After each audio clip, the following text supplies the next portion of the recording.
మ్యారేజ్లో వేసుకోవడానికి ఒక rich and royal look ఉన్నటువంటి సెట్ కావాలి అని అడిగాను.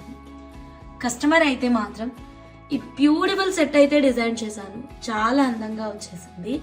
92.5 silver with 916 gold purity customization.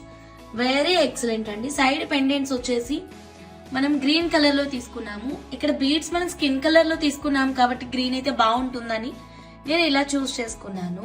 Colour combination ఎలా ఉంది, నచ్చిందా? ఎవ్రీ 2 సీజర్స్ కి ఒక్క స్వరోస్కి పర్ల్ వేస్తూ రన్ చేశాను. ప్యాటర్న్ చాలా నీట్ గా చాలా అందంగా ఉంది. ఇక్కడ కస్టమర్ అయితే పర్టికులర్ గా బ్యాక్ సైడ్ 92.5 సిల్వర్ కనెక్టర్ కావాలి హంస అన్నారు. దెన్ లేటర్ 92.5 సిల్వర్ హుక్కే కావాలి అన్నారు. అది కూడా 2 ఇంచ్ హుక్ లెంత్ అడ్జస్ట్మెంట్ కి. డోరీ అది వద్దు అని చెప్పారనమాట. సో అందుకని ఇలా డిజైన్ చేశాను క్లయింట్ కి అయితే మాత్రం. మీ ఇంట్లో కూడా ఇలాంటి ఏదైనా స్పెషల్ ఈవెంట్ ఉంటే గనక మాకు కాంటాక్ట్ అవ్వండి. మీరు అనుకున్న దానికంటే అందంగా తయారు చేస్తాము. Thanks for choosing orange jewellers.